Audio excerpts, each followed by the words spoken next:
Let's talk about nutrition first. So I'm curious what your nutrition protocols look like, and maybe that changes. So you can talk about how it changes. And then one other component that I really want to focus on here, because I get a lot of questions about it, is the role of fasting, especially for premenopausal, perimenopausal women. So take it there. Let's talk a little bit about nutrition and fasting. Ooh. Yeah. Well, we're both really into the cycle syncing, and I think this works really well to match the rise and fall of estrogen and then progesterone second half of the cycle, but also just to have diet variability, because having stimulus for our bodies to continually adapt, like the body's pretty weird. It likes consistency, but it also likes change. So trying to find that perfect ratio of how consistent can we be for a circadian rhythm, to expect certain things like sunshine in the morning, food in the morning, but then how do we change it up so the body doesn't go to sleep and check out? So we both lean into the cycle syncing. We both eat meat. I eat a good amount of meat. That feels really good for me. I was vegetarian for 7 years. I crashed and burned. Nothing against the vegetarian diet, though I think we have enough data to show that maybe we should explore that for most people, see what's happening.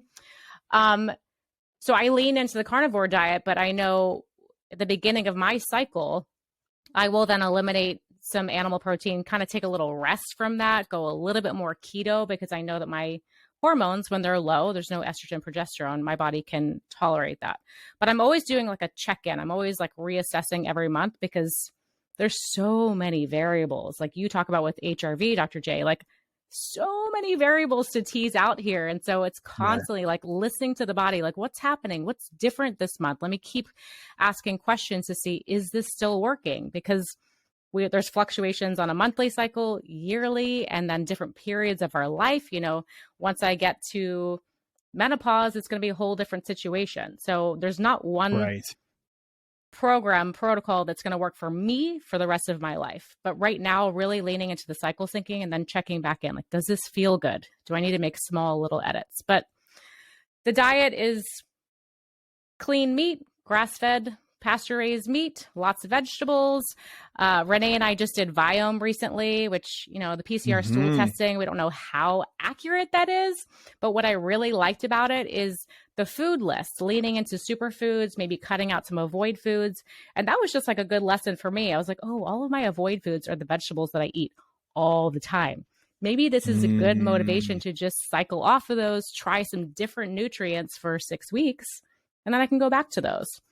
So the variability and like constantly changing the inputs, I think, is really important.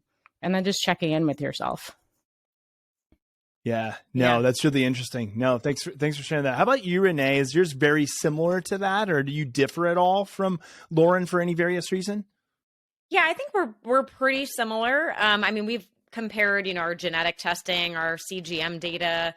I think genetically I do well with more of like a Mediterranean style diet. And so I learn not only the cycle syncing, like I definitely do more like keto beginning of the cycle and, you know, phase in and out of my carbs, but breakfast, I have to do protein and fat.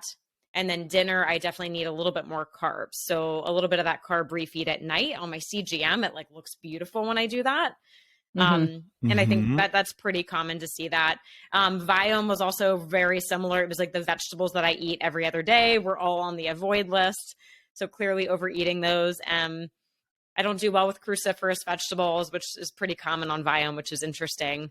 So I think we're pretty similar, but even on the CGM, I remember one day we were at our grandmother's cottage and we both had a couple pieces of pineapple and my CGM was like skyrocketed and yours just went up like a little bit, I think. Yeah. It was like, so it's kind of fun to see. Interesting.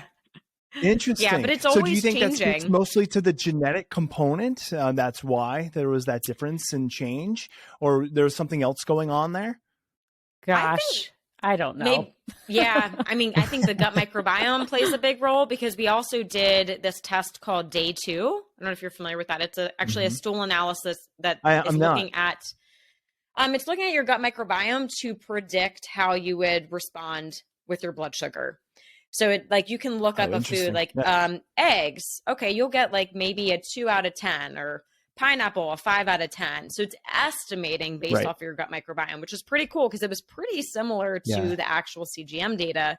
And we both saw that. So I'm thinking that although we're genetically very similar, our gut microbiome is different. I was a C-section baby. I had a good amount of antibiotics as a kid. You know, at 18, we both went different ways. You know, there's so many reasons why that could be different. But also, like Lauren said, really listening to your body. I've gotten to the point where I can feel when I need a steak or a sweet potato. I can just feel it in my body. And I remember it was funny. I was at like a biohacker event one time in California, and we all rented a house together. And most of the house was like keto carnivore. And so we're all cooking dinner together, and it's a keto carnivore dinner. And I'm at like day 28 of my cycle. And I'm like, bunch of bacon and beef and chicken and fish. I was like, can I just get a sweet potato, please?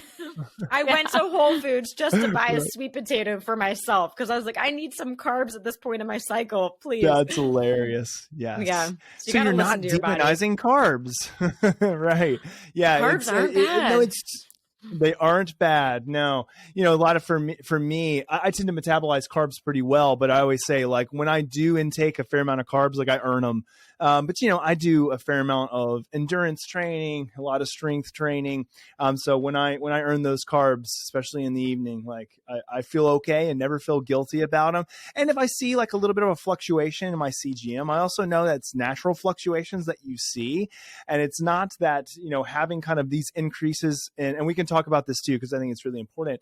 It's not just having those increases and you know, a fall back to normal glucose is a bad thing. And I think it starts to get demonized for people like you need to keep flatline all the time. And it's like, no, that's not how this works. Just like you don't need to keep HRV up all the time. There's actually some bad to that. So it's like many things in life, we come back to this whole role and idea of balance. So is the CGM something you guys wear all the time, or do you guys like kind of circulate it in and out of your routine? That's what I do. Yeah, Lauren I cycle wears it way more. Yeah, but I still cycle, but that's predominantly what I'm doing with my clients is blood sugar coaching.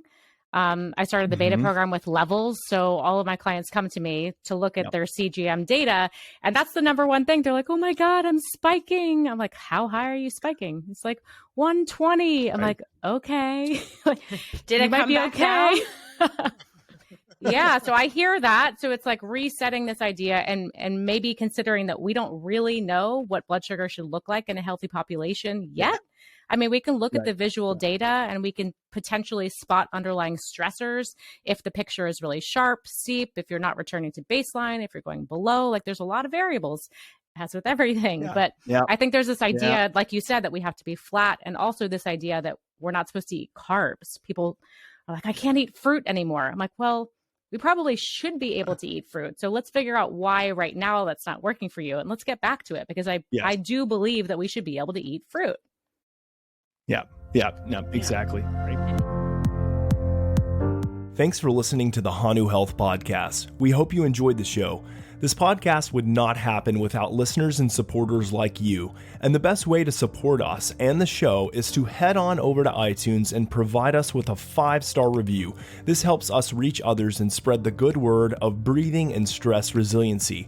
If we read your 5-star review on air, please reach out to podcast@hanuhealth.com with your name and mailing address, and we will send you some sweet Hanu gear. Until next time, breathe better and stress less.